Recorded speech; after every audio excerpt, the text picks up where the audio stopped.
Hey guys, and welcome to Boyfriend Talks. Basically, it's going to be like a new thing that I'm doing to make use of this channel. If you don't know, aside from music, movie and TV is like a really big thing for me.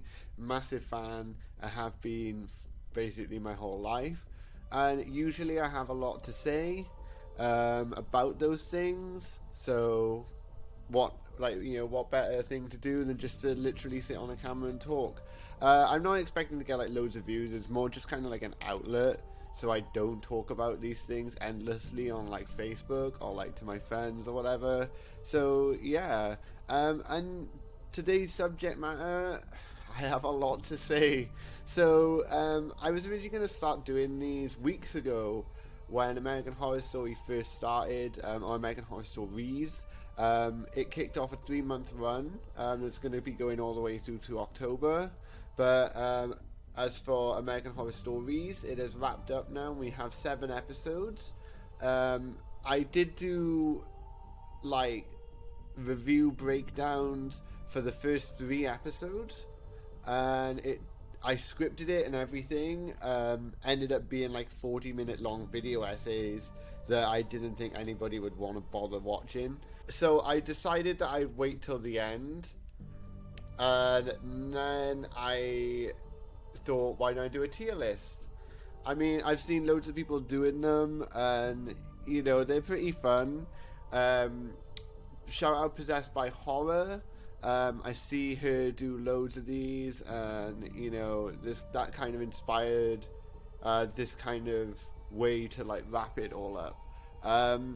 So yeah, 7 episodes. I think we should get straight into it. As a whole, not the best. Definitely not the best American Horror Story content that we've gotten by a long shot. As I said, I'll be going episode by episode and we'll be ranking them, and I will then be talking about them as we go along. I will be going in order. The 4 tiers that I have, there's only 7 episodes. There's not going to be many tiers, but I've got amazing, good, bad, and what. Basically, the first 3, you know, pretty self-explanatory. Amazing, good, or bad. The last one was originally what the fuck, but this website that I'm using like censored me out, so it's just what. But basically, that last tier is reserved for what were they thinking, and we'll get to that as we get into the tiers. So I'm gonna start straight away. Rubber Woman Part 1. An okay opener, but in comparison to a lot of the other American Horror Story seasons, and because okay, so I will say though, with stories, I do kind of consider it, even though it's like a spin-off and it is its own thing, I do consider it to be almost an extension of the main series anyway. So when I I kind of do refer to it as almost like another season of the main series, because it's basically what it is. I mean, if you think about it, like, they didn't really the concept is what makes it a spin-off rather than the content, if that kind of makes sense. Like, the actual stories themselves, you know, are part of the main series, or so we think. But yeah, so it's a good opener for the series. Acting is a bit wooden, as with the whole series. Might be a bit controversial to say with some of our stars, but you know, acting's a bit wooden, and a lot of it does not make sense. We see the murder house. It tries to be refreshing, but it's not. It's almost like parallels to the first season. You get like a family coming in, and like almost the shots, shot for shot. It's familiar, but not well done. I'm gonna put this in good. I know I did kind of just rip on it then, but overall it's a good episode. The atmosphere is really good, but there's just some bits in there that, you know, just not, just doesn't really hit the way that you would think a Murder House Return would. We've seen the Murder House so many times, and it just ends up kind of becoming boring, for lack of a better word. I mean, I'd much rather see the Asylum, because we haven't seen much of the Asylum. I'd much rather see the Cortez, even. You know, like, just stuff like that. It just makes it a little bit boring when you see it constantly. And that leads us on to Rubber Woman Part 2. This is going straight in bad. Terrible acting, terrible story. Introduces characters out of nowhere, such as Ruby. Like, you don't really know who she is. They start giving you a backstory for her without you knowing her story anyway. So, like, it kind of just becomes redundant. As I said, acting is terrible. It's just really cheesy. It almost kind of like leans into Riverdale, but even worse. Like, and as you can probably tell, I'm not the biggest fan of Riverdale. Yeah, it's a no for me. That was just straight up bad. And there was loads of stuff that didn't make sense. Piggyman was never in the house. It's kind of like they never even watched their own show. It makes no sense to me, because Piggyman was a part of one of the patient's imaginations, one of Ben's patients, and he saw him in the house because he imagined it. He didn't actually see Piggyman in the house, so it makes absolutely no sense for Piggyman to be in the house. But, you know, we'll carry on, because I could go on forever about how that episode is terrible. Okay, so next up we have Drive-In. I am contemplating on putting it in between two tiers on this one, because atmosphere, story, and just general like kind of feeling and vibes of this episode were like amazing. Like, we haven't seen American Horror Story do zombies in the kind of context of like a viral infection. We've seen it a little bit in Coven, where they that kind of surround the house, but there's not really like a zombie attack or a zombie apocalypse. So this was really interesting to see, and it was really, really fresh for American Horror Story. It had a little bit too much teen drama, but it was excusable because the rest of the episode was so good. As I said, just the general feel and the atmosphere of this episode was like on point, honestly. And John Carl Lynch, incredible in this episode. His whole monologue while they're in the trailer, like, so good. And the more I talk about it, the more I'm leaning to put it in amazing, to be honest. So I'm just going to drop it in before I change my mind. Up next, we have the Naughty List. If you like slashers, this is the episode for you. I thought that it was really cool in the way that it's very Scream, it's very Friday the 13th, it kind of references those movies and like other movies in that genre. The wraparound of it though, like the concept of it, what those references are packaged up in, is very interesting. It goes a little bit Black Mirror, if I'm honest. It doesn't have the grittiness of Black Mirror, or the kind of the British kind. I don't know, because Black Mirror did go a bit American, but you get what I'm trying to say. Like, there's like a grittiness to Black Mirror that this doesn't quite have. This is a lot more camp. I mean, we've come to expect it from Ryan Murphy anyway. We know that he can do gritty, but this episode in particular is quite camp. You know, it's about influencers, and you know, I'm trying to think of the right word. Striving for fame, I guess. They keep going to more and more extremes. to get that popularity and those followers, then it ends up bad for them. It's a really cool concept. Hit or miss, to be honest. It's a little bit all over the place. Some of it is actually quite good. The introduction where they're at the bridge and they're filming the guy, like, made me sick to my stomach, and I was like, okay, this is gonna get dark, let's go, like, you know. And then it just didn't, and it got the opposite. It kind of went a different direction to what I thought it was gonna go. Some of the kills were really cool though. The pool kill was really fun. I'm really stuck on this one because some of it was good. I'm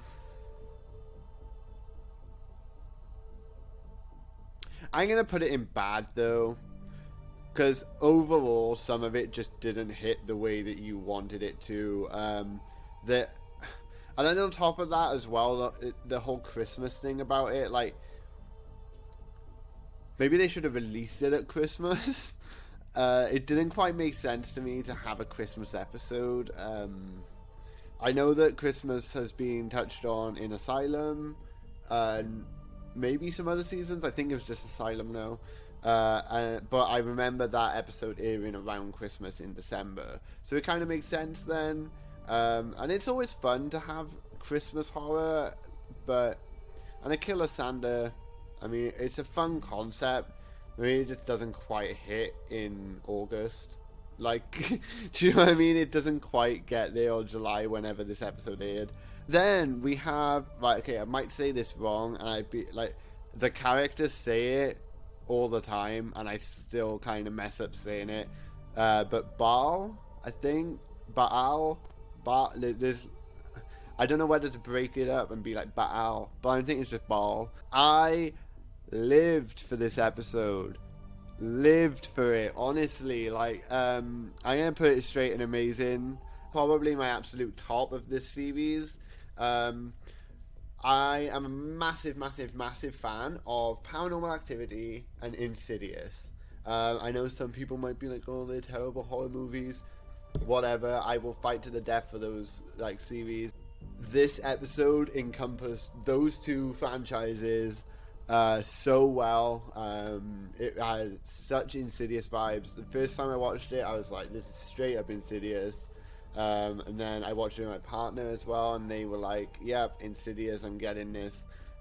So yeah, it played on, you know, some movies that are close to my heart. And I just really enjoyed it. Billie Lourd was amazing. As always, to be honest, when is she not? The twist was quite good as well. It was really creepy, and there were definitely some moments where I was like, this is exactly what I need from American Horror Story. Where I wasn't getting that from the other episodes. So yeah, Baal, top episode of the whole series. Next up, we have Feral. I'm gonna put this in good. I almost put it in amazing, but I am gonna keep it in good because it was a great episode. Really creepy, and probably the grittiest, probably the darkest, probably the scariest, in a way. But the story was really inconsistent. The pacing was really inconsistent as well, and I think that's a big problem in this show, is that they only have like 50 minutes, if that, to like kind of squeeze in the story. So it's like 20 minutes of setup, and then like, you know, 20 minutes of all this stuff, like explanations as well, were really kind of shoved in. So do you get what I mean? Like, the pacing just wasn't quite, you know, right for this episode. I've seen a lot of people say that they would like to see this episode as a whole series in the main series, but I disagree. I don't think it could stretch a whole series. Maybe a subplot in a main series. If they did like a cryptid series, like, that would be really cool. They should have gone more into depth with the explanation and spent less time on the setup. And that is my main reason why it's not in amazing. and the ending was a little bit predictable, which isn't necessarily a bad thing if the ending is good, but they could have just finished it up a little bit better. Overall, though, as I said, one of the creepiest, one of the scariest, and generally, like, pretty good. Now, we have Game Over. Holy shit. This whole category, what the fuck, was basically made for this episode alone. Jesus fucking Christ, was this bad. Yeah. I didn't even know what to say. Holy shit. Like, it's like Ryan and Brad were like in the writing room going, you know what? We've got too many fans. We should like do something that's going to cut our fan base down. I just don't want to deal with these fans anymore. We need less fans. Like, that's how it felt. It felt like they were literally trying to get rid of fans. Like, the whole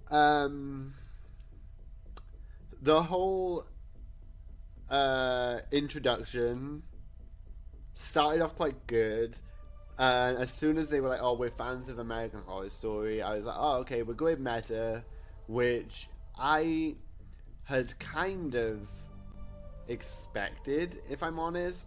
You know, I kind of knew what was coming from like set pictures and stuff like that, and I kind of had a feeling that they were going to go meta. So when they turned up and they did the whole introduction, I was like, okay. And then Addie was in the house, and I was like, yeah. Then Twisty, Bloody Face, you know, I was like, okay, what's actually happening here? Give me some explanation. Then obviously they revealed that it's a game being developed by this woman, and I was like, okay, let's see where this goes. Then the son started going on a monologue about how she doesn't really understand American Horror Story, and the only reason why they would go back to the murder house is to, you know, kind of give back to the fans, etc., etc. You know, he doesn't quite word it like that, but that was like the gist of it. And I was like, oh, okay. They know what they're doing, and like, you know, they know that they messed up with maybe the first two parts, and maybe they should have done it better. You know, and they're kind of expressing that through this character. And I was like, I'm in, like, you know, let's go. And then as soon as he stopped talking, like literally, like that was the moment, like as soon as he stopped that monologue saying about how, you know, you really need to understand the vibe of the show to be able to go back, and you know, you need reasons to go back. And like as soon as he stopped talking, that was where the whole episode just took a fucking nosedive off a cliff. And I finished the episode, and it was a couple of, like, literally, like, seconds. I messaged my friends, and I was like, if you had asked me to, like, explain what had happened in that episode, I could not. Like, I had no idea what was going on. And, like, you know, I'm pretty good at, like, figuring this kind of things out. I love meta episodes. I love it when they're self-referential. I absolutely, like, love Scream and, like, that kind of whole thing. But it was so convoluted that I had no clue what they were trying to do or what they were even trying to say. My brain hurts, like, trying to think about it. Like, so they were out of the game, but they were in the real world because she was watching American Horror Story on her TV. But the ghosts from this series, so you have the Paris Jackson and the Mean Girls and Ruby and Scarlet, they're all like in this episode at the house. So they're out, like, you know, so at first you think, oh, okay, so this whole series, like, American Horror Stories is like, you know, see, really hard to explain. American Horror Story is a show within the universe of American Horror Stories, right? So you think, oh, okay. But then Dylan McDermott turns up as Ben. Why is he there if it makes no sense whatsoever? Then the ending, I can't even like tell you about the ending because it just makes no sense. None of it makes any sense at all. Worst episode of the whole show, to the point where it makes me even wish that the show did not exist. Like, I would have happily done without American Horror Stories if it meant that I didn't have to watch that episode. Like, I'm astounded at how bad that was. I'm gonna stop ranting about that episode now, though, because, you know, I could go on forever. It was just so bad. It's in What the Fuck, so, like, you know, it's there now, and I'm gonna kind of recap the whole series because, you know, as I said, I could go on forever about that episode. There was some really, really creepy parts, really some high points. Generally not the best, though. I've seen a lot of people kind of insinuating as well that this is kind of boding ill of double feature. I disagree completely. This is never going to be as good as the main series. Like, we knew this when they announced it. We knew that this wasn't going to be on the same level. Some of the opening credits were good, but you could even tell in the production value of those opening credits that it wasn't going to be on the same level as the main series. So I'm still really excited for double feature. At least part one. We've seen the trailer for Red Tide, and oh my god, does it look good? Like, it looks like The Shining, kind of like almost Lovecraftian, which we kind of all kind of had an idea of going in, but, you know, looks really dark, really kind of bleak, which I'm really excited about. It almost kind of looks like they're taking inspiration from like Ari Aster and that kind of like whole A24 kind of vibe, which I'm really excited about. So, you know, I don't think that this is going to affect double feature whatsoever. They could have done it Black Mirror style though, and I'm talking like first series Black Mirror UK, like, because it's a very British thing to have a 3-episode series, or like, you know, a really short series like that. I think that they could have done American Horror Stories with 3 episodes. They could have done Bal, Feral, and maybe Drive-In, and doubled the runtime of those episodes. Generally, I would be happy if they didn't make another series, but as we all know, it's been renewed for series 2. One interesting theory that I do have that I will mention before I wrap this up is, so we see, obviously we got Rubber Woman Part 1 and Part 2, then we've got Game Over, which has the murder house on each end of the series, wrapping the series, the episodes in between up into that kind of package of murder house. The murder house was used really heavily in the marketing as well. So I have this theory that in season 2 we will see an opening episode or an opening and 2-parter again, and a closing episode set in the asylum in Briarcliff, to wrap up series, like, you know, to package up series 2 of stories. And we'll see the asylum really heavily used in the marketing in the same way that the murder house was used in series 1. There's not really any evidence, so I mean, it's a stretch calling it a theory, but it's more just a thought that I had. That's the direction that they could go with. I hope that it gives them the chance to fix all the problems that they had in this series. I'm gonna leave it there, but thank you for watching. If you've got this far, I mean, I'm not the best speaker. I didn't script this like I did before. mainly because I thought it was going on too long. So I've just kind of been going off the top of my head. And you know, my setup isn't the best either. I'm just using my webcam at the moment, which is really bad quality, but I'm gonna be trying to figure out different ways that I can set this up. I was filming with a better camera, but I've set this up with OBS, and I really like OBS in terms of the way that I can, you know, kind of run a lot of things through it.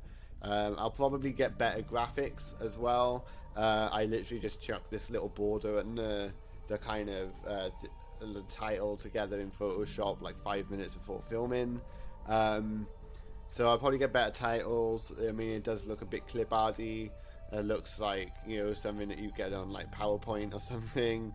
But yeah, I'm really excited for Double Feature, and I'm excited to show you my opinions on that. And I hope you enjoy these videos. Follow me, follow my music, go stream my music, and yeah, follow Club Lucid too for some amazing shows.